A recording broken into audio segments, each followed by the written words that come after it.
진단 관련 이 보상 문제가 발생한 사례를 하나 살펴보겠습니다.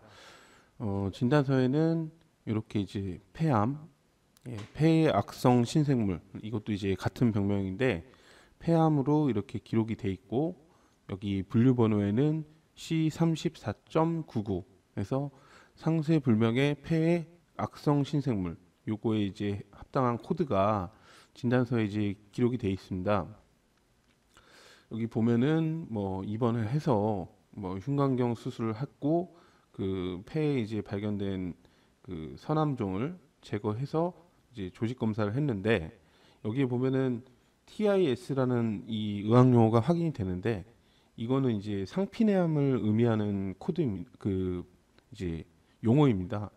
어 근데 이제 조직 검사상으로 상피내암이 나왔는데, 이렇게 이제 임상의사 판단은 이제 암으로 판단을 해서 이렇게 C 코드가 이제 부여되는 사례들이 있는데, 이게 이제 보상 청구를 해보면 이 폐암으로 진단을 받고 코드도 폐암이면서 플러스로 폐암을 시사하는, 그러니까 진단을 내릴 수 있는 병리 검사 결과, 이렇게 이제 세 가지가 일치되어야 이제 보상 처리가 되는 건데, 이 사례 같은 경우는 진단서에 이제 이런 내용 두 가지는 일치를 했지만 이 조직 검사 결과가 이제 상피내암으로 나와서 이제 보험금 지급이 거절된 케이스입니다. 이 병리 검사 결과는 우리가 암보험, 뭐 옛날 보험이든 현재 보험이든 이제 병리 의사에 의해서 진단이 되어야 한다, 이런 이제 규정이 있어갖고 매우 중요한 내용입니다. 이렇게 이제 진단서에 이런 내용이 기록되어 있는 경우도 있지만, 대부분은 여기에는 이제 간략한 내용들만 기록이 돼 있고, 그 병리 검사 결과지를 봐야 문제점을 확인을 할 수가 있거든요.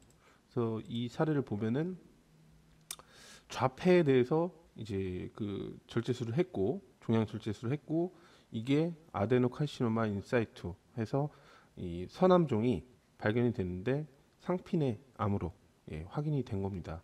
그래서 이거는 이제 그 형태 분류 코드로 보면은 그 종양이라는 게 이제 다 행동양식 분류 번호가 있는데, 그게 상피내암에 해당하는 거고, 그 상피내암에 해당하는 분류 번호가 이제 분류가 되었을 때는 D00부터 D09 요 사이에 이제 코드를 받게 돼 있거든요, 규칙 자체가.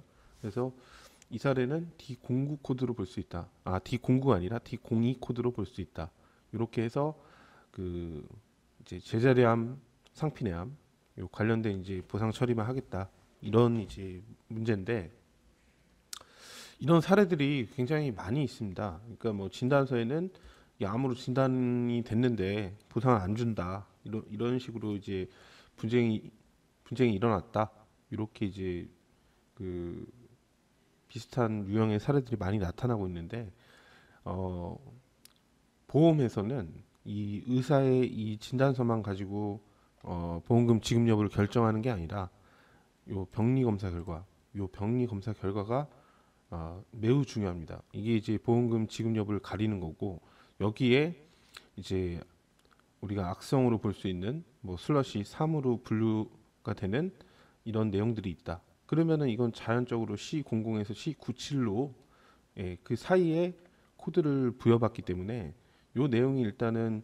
암으로 되어 있어야 요 뒤에 형태 분류, 그 다음에 요 뒤에 붙는 질병 분류 코드, 이런 것들이 이제 하나하나씩 연결이 되는 거거든요. 그래서 이 내용이 안 나왔는데 뒤에 거는 암이 됐다, 뭐 C 코드가 붙었다, 이런 거는 이제 통계 규칙상으로는 이제 맞지가 않는 거죠. 그래서 이렇게 주장할 수 있는 이런 내용들이 병리 검사 결과에 있기 때문에 분쟁이 발생을 하는 겁니다.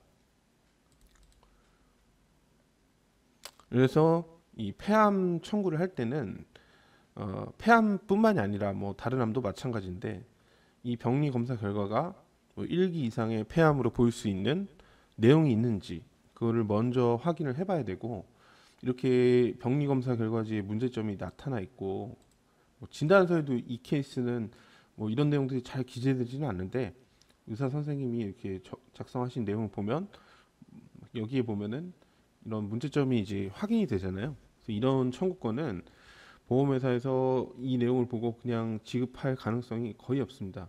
왜냐하면은 이 병리 검사 그 검사 결과지를 우리가 이제 진단금 청구 시에는 반드시 제출을 해야 되고, 이거를 이제 심사자가 해석해서 이제 조사를 내보내거나 뭐 아니면은 이 내용 때문에 뭐 보상 처리가 안 된다 뭐 이렇게도 이제 주장하는 경우도 있지만, 이 케이스 같은 경우는 조사가 나와서 이제 면책을 하는 건데, 이런 이제 부지급이나 이런 걸 하게 되면은 뭐 가입자가 이제 당연히 뭐 금액이 어느 정도 되기 때문에 이의 제기를 한다는 거를 보험사가 뭐 모르고 있는 게 아닙니다. 그래서 이의 제기나 이런 걸 뭘 했을 때 이 보험사도 이제 그거에 대응할 수 있는 그런 근거나 자료 이런 것들을 확보하고 이렇게 면책 처리를 하기 때문에, 그런 내용들이 뭐 보험금을 지급하려고 한다 뭐 이런 안내가 있어도 실상은 그게 아닌 경우들이 대부분이죠. 이렇게 이제 떡하니 그 가입자가 제출한 서류 상에서 문제가 확인되는데 이게 애매하다 뭐 이렇게 보는 거는 말이 안 되거든요. 이 내용이 제자리함으로 돼 있는데 뭐가 애매합니까? 그렇죠.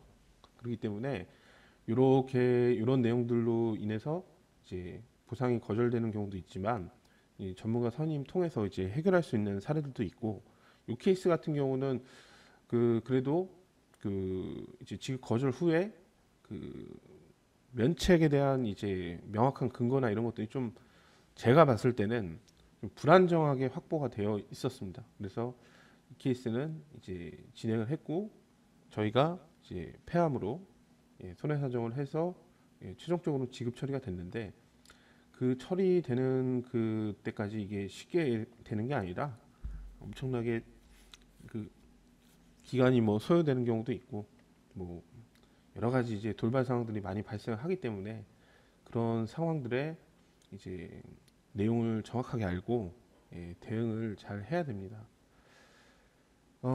폐암 청구권 말고도 이렇게 병리 검사 결과지를 항상 뭐 암으로 진단 나왔으니까 뭐 무조건 지급된다 그런 케이스는 아예 없어요.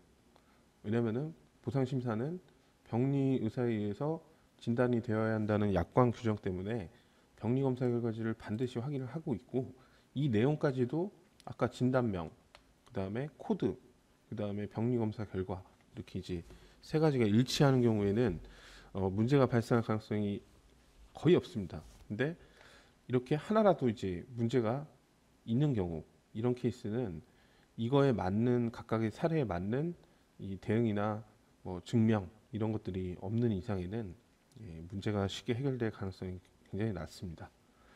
네, 감사합니다.